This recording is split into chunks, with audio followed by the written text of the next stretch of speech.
Hello, my name is Gina Tyler. I'm the mental health nurse educator. And I'm Leah Romero-Klein. I'm the acute care nurse educator. And today we're going to go over the alcohol withdrawal treatment SOP. We'll go over the updates to that SOP for nursing. And we're going to include the use of the SOS score and the RASS assessment to monitor patients going through alcohol withdrawal, as well as talk about some updated pharmaceuticals that we can use for that treatment, including phenobarbital. This SOP is intended to guide the initial management and care for patients with alcohol withdrawal, identify patients admitted to the hospital for another disease process who are at risk for or are experiencing alcohol withdrawal, monitor patients for signs and symptoms of withdrawal and administer appropriate medications in a timely manner, minimize the adverse outcomes of alcohol withdrawal such as patient discomfort, seizures, and delirium tremens, and avoid adverse effects of the withdrawal medications such as oversedation.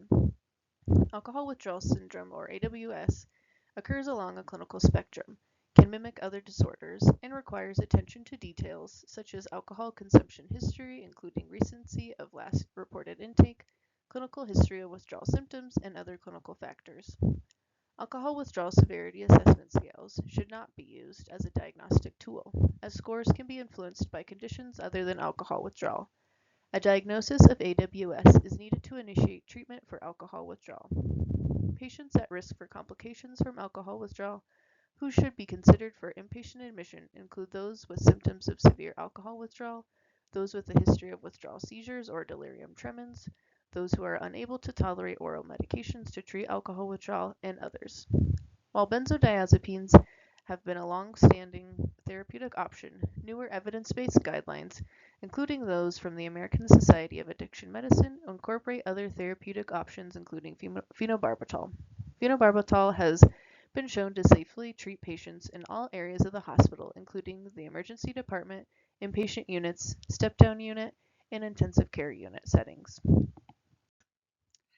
A symptom-triggered approach to administering pharmacotherapeutic agents, as opposed to a fixed scheduled dose, for alcohol withdrawal is recommended for most patients admitted to RMR-VAMC.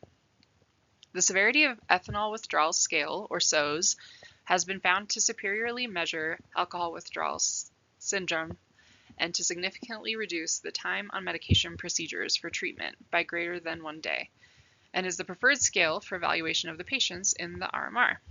A SOS score of 6 or less is recommended as the goal of therapy, with ranges of 6 to 11 suggesting moderate symptoms and scores greater than or equal to 12 suggesting severe symptoms that may require escalation of pharmacotherapies to treat the syndrome.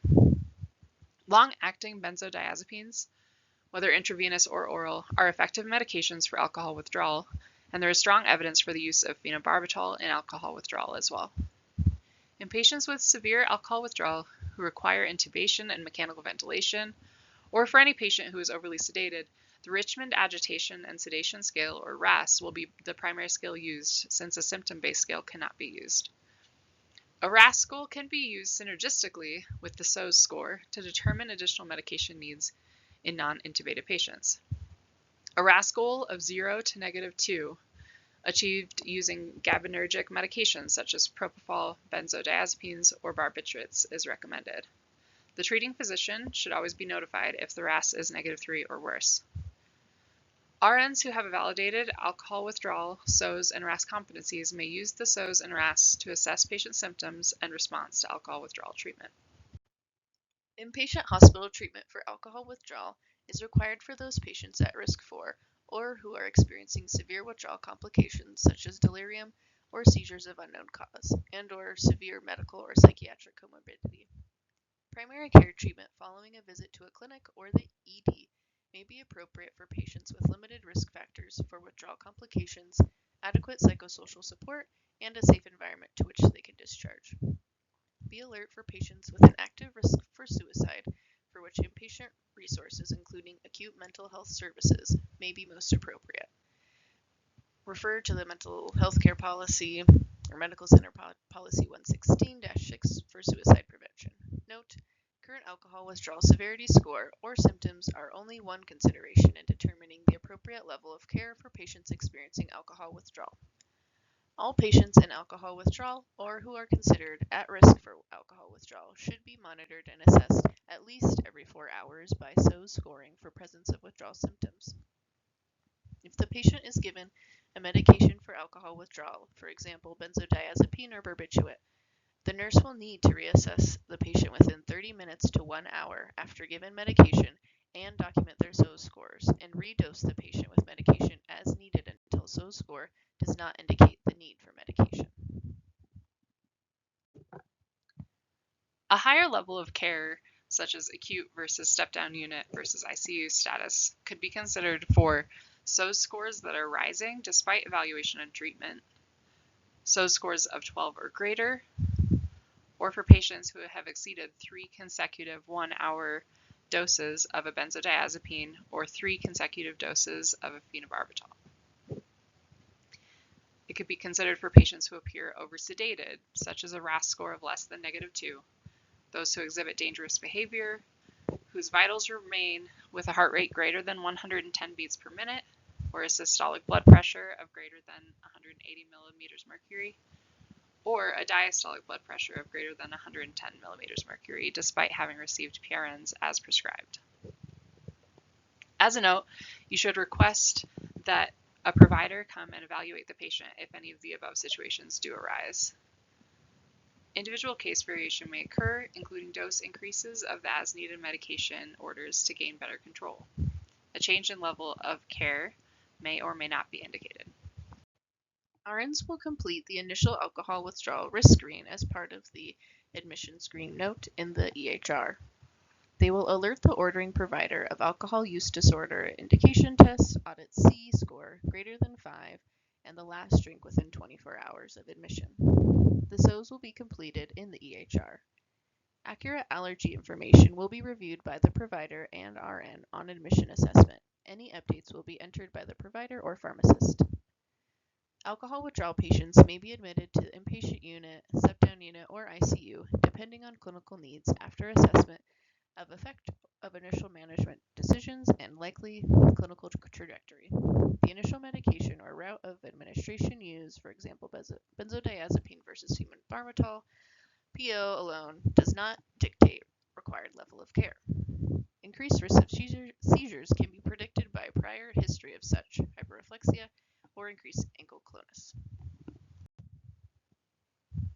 Per the VHA directive for programs for veterans with substance use disorders, patients who are hospitalized specifically for management of withdrawal must have their follow-up appointment scheduled with an outpatient substance use disorder specialty provider within 7 calendar days of their discharge.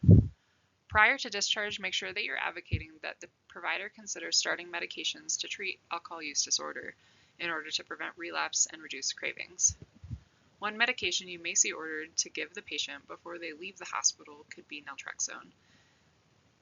This drug can help to significantly reduce alcohol relapse and reduces consumption and cravings. Intramuscular naltrexone may be ordered to be given before discharge. This is a long-acting form and will last for 4 weeks. It must be given as a deep IM injection, so this is for gluteal administration only, and it does need to be given before the patient leaves the hospital. You can refer to the policy for more detailed dosing information and administration considerations for other outpatient medications, including gabapentin, acamprosate, topiramate, and disulfiram.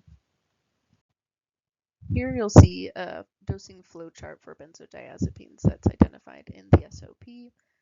However, always refer to what's ordered in CPRS.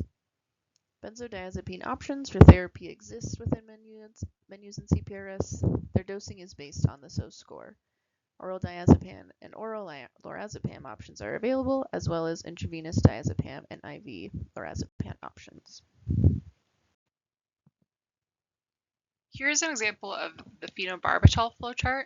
This is in attachment C of the SOP if you want to refer to that.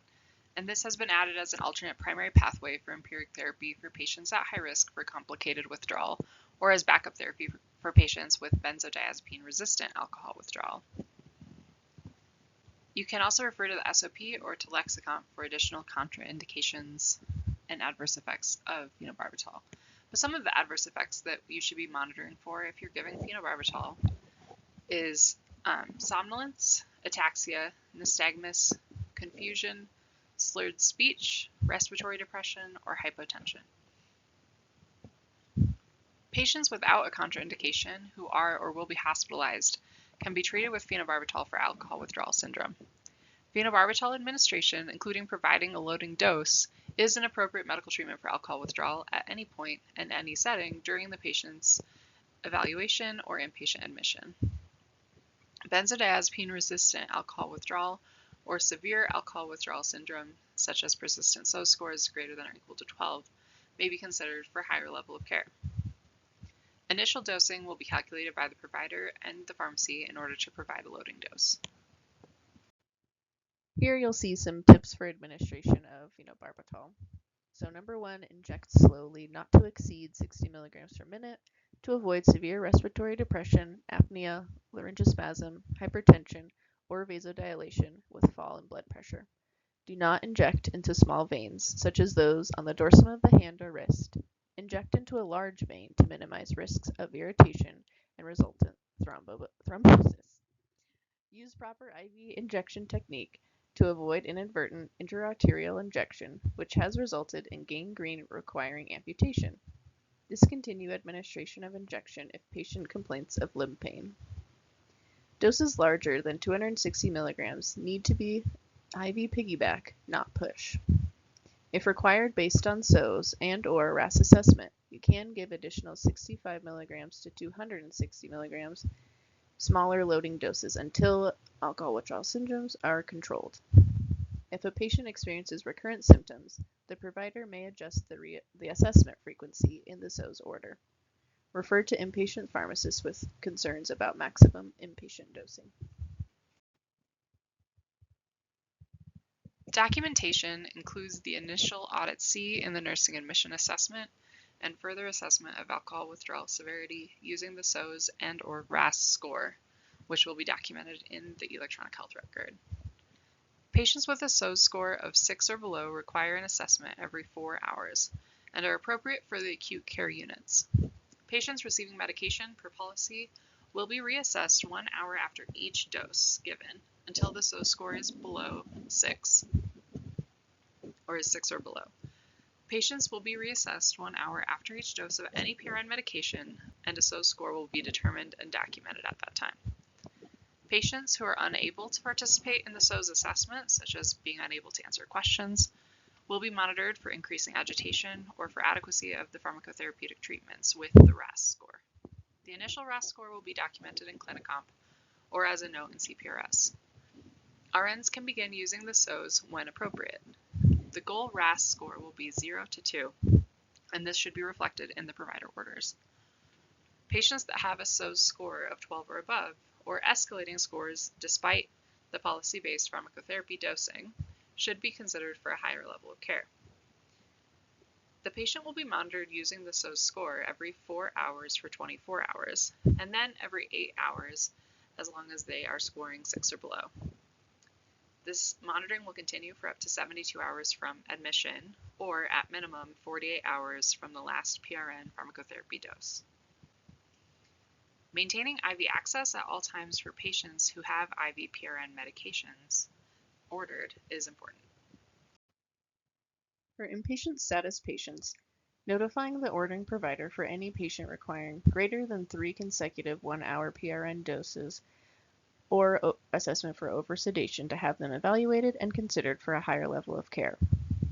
For all patients with alcohol withdrawal syndrome, the nurse is responsible for notifying the provider in the following situations. If the patient is difficult to arouse, reactive only to noxious stimuli, unable to follow commands, such as a respiratory rate less than 10, pulse ox less than 90%, or if the medication dose seems inadequate. If worsening signs and symptoms of withdrawal, such as a heart rate greater than 110 beats per minute, diastolic blood pressure above 110 milligrams per mercury, tremor, agitation, anxiety, disorientation, nausea, vomiting despite medications per policy. For behavior creating danger to self and others, refer to the policy procedures for restraint use. If 3 or more consecutive doses of PRN symptom-based withdrawal medicines have been required for a reassessment of adequacy of dose and regimen.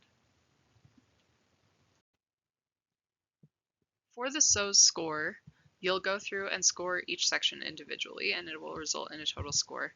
The image on the slide represents the CPR rest note documentation. However, we do have the SOS score available in Clinicomp, and the nurse can also document this assessment in Clinicomp. However, the questions that you're scoring for remain the same, so I'll use this to go through the questions. Starting with anxiety, remember that a lot of patients have baseline or general anxiety. If the anxiety is subjective, it's important to ask about how the patient is feeling right now. Right now, do you feel dread or that something bad is about to happen to you? This could help you to know whether to score them. For nausea and dry heaves or vomiting, again, you're going to ask them how they're feeling right now. When assessing for sweating, this could include moist palms, and you want to know if this patient is currently sweating. You can assess for tremor with the patient's arms extended and their eyes closed so that you can see if that tremor is happening at rest. For disorientation, there are two scoring possibilities. They can earn a score of 1 if the patient knows their name and place but not the date, or a score of 3 if they only know their name and they do not know where they are. For hallucinations, again, there are two scoring possibilities. Auditory only, in which case you would give them a score of 1, or if they're also having visual, tactile, or olfactory or gustatory hallucinations, for any of those you would score 3. With all of these, it's important that we check for a major psychotic disorder to see if there's another basis for these hallucinations. For the vital sign parameters, the parameters will score if they include any of the following: a pulse of greater than 110, diastolic blood pressure of greater than 90, or a temperature of greater than 99.6 Fahrenheit. Here you'll see the example of the documentation within Clinicomp. It is in the neuro section under the assessment tab. If you're not initially seeing the SOS scoring in the neuro section, you can add it. The Richmond Agitation and Sedation Scale, or RASS score, is a validated and reliable method to assess a patient's level of sedation. The RASS is used to avoid over and under sedation. It can be useful in the patient experiencing alcohol withdrawal syndrome if that patient is not awake and alert enough to respond to SOS assessment questions. A RASS of -2 to 0 has been advocated in this patient population in order to minimize sedation. See the SOS order set for your patient to identify the provider's RASS goal. And here is where you will document the RASS score in Clinicomp for the patient. This will be under the delirium tab, under vitals, so make sure you're looking for it in the right area.